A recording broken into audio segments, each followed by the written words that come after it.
Amazing how just a little bit of movement causes such an irritating sound.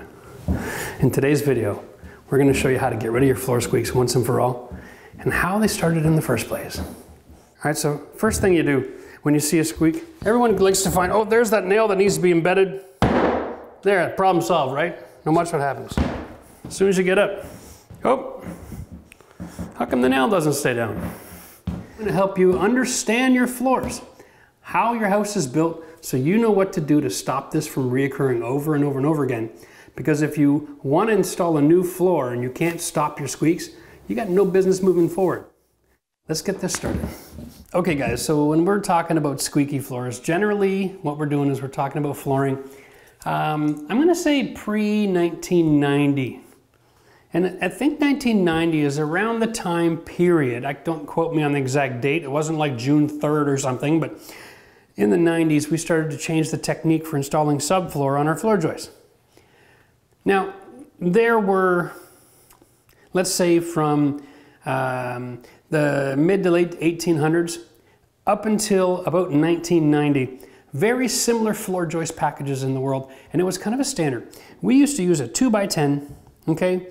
And in the older stuff, it wasn't planed down to be exactly 9 1/4 by 1 1/2, okay? It was actually 2 inch by 10 inch. It was rough sawn lumber, and they used to use that as a floor joist, and then they would have plank flooring, usually like a 3/4 or 1 inch solid pine, depending on the region, right? They'd use the wood in the region, and they would tongue and groove and put that in, and they would always nail it together.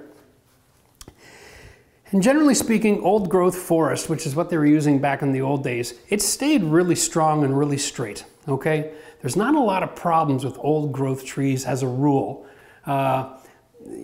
There's always going to be a certain percentage of, well, that knot was just on the wrong space for what that floor was trying to carry. And, you know, so situations will happen. But as a rule, we'll call old growth was a lot stronger and a lot straighter, okay? The more you go through time, in through the 30s, 40s, 50s, 60s, especially the 40s, 50s, and 60s, if your house was built then, they were experimenting like mad. So the standard today is 2x10 with a 5/8 OSB subfloor. Back in the 50s and 60s and even into the 70s, they were still experimenting with 1/2 inch subfloor, trying to get away with it. They were widening out the floor joist cavities, going to 40 inch, man, that'd be interesting. They were going to 24 and 30, 32s. I mean, it was crazy what they were trying to get away with, but they were constantly experimenting. And then the building code started to get a little more serious about how we did things, okay? Nowadays, we've got this going on. Now, back in the old days, they used to nail everything together. So you'd have this nailing situation where they just caught the edge of the board. You know, things are imperfect. And then they started using pneumatic nailers, the automatic. And because it was automatic, they were moving so fast. I mean, I've been in basements before, looked up at the ceiling and seen nothing but missed nails. I mean, it was really brutal. The faster you go, the less attention to detail. So the more at risk you are of having issues like that. When it just misses, it's not catching. And if it's not nailed properly, it's not helping to transfer load when you walk, okay?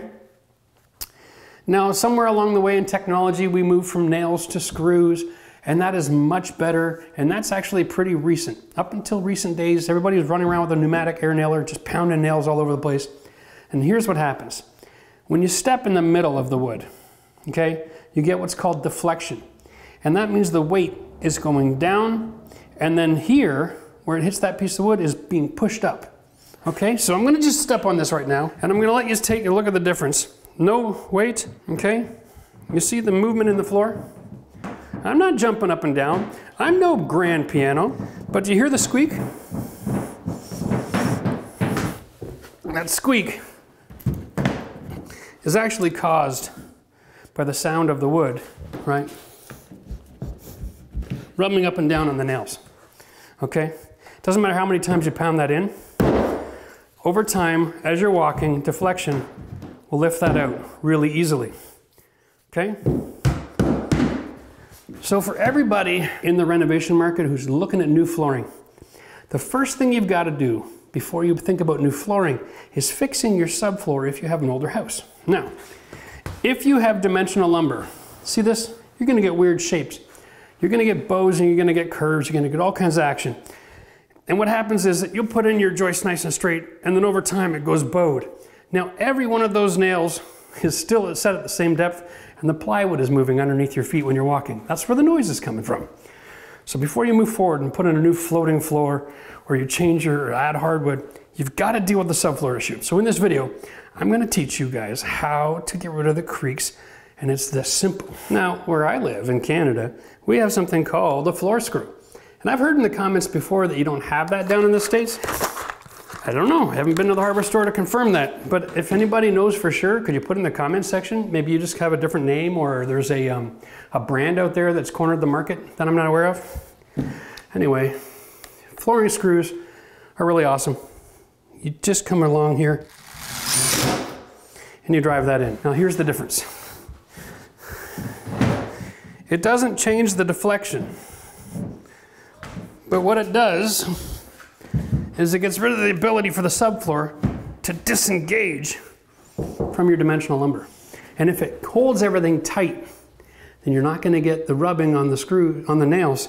You're gonna get rid of your squeaks. So, if you've got squeaks, and you're not gonna open up your floor and rebuild the whole package, okay? I'm just talking about if you're gonna be changing your flooring and you've got squeaks, buy a box of flooring screws, okay? And go and add a screw everywhere that there's a nail.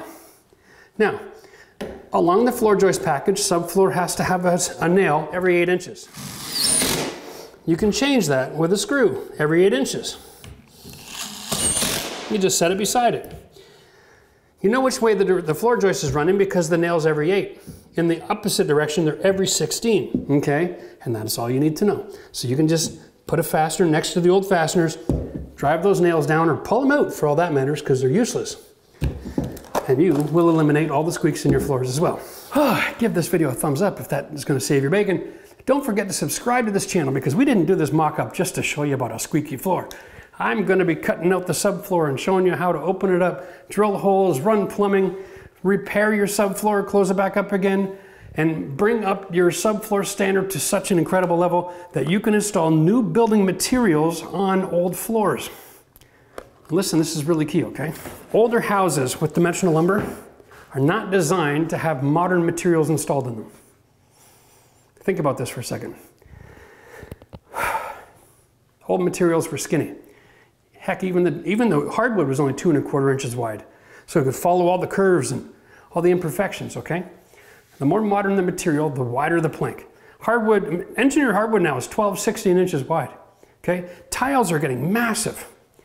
All of this is because we've gone from dimensional lumber to engineered truss. Engineered truss stay perfectly flat. They don't need help leveling, okay? And as a result, people with more modern construction homes are allowed to brag about it in the design choices they make with bigger flooring. Now, if you've got an older house and you want to move to bigger flooring, you can, but you're going to have to watch the next few videos because I'm going to show you how to open up your subfloor and level everything off and double up the strength so that you can put in brand new massive tiles or huge engineered hardwood and not run into problems and have a gorgeous home. Listen, if you're interested in learning about subfloor, then you probably have a flooring job planned in your house. One of the most common flooring projects around right now is floating floors. Whether it's vinyl or engineered hardwood or laminate, it doesn't really matter. You still have the same problem. Get rid of the squeaks. So if you're going to install those kinds of floorings, I want you to click the link up here because we've got videos that'll show you how to install those and get it perfect every time. Okay? You're your best contractor. Have a successful renovation. We'll see you soon.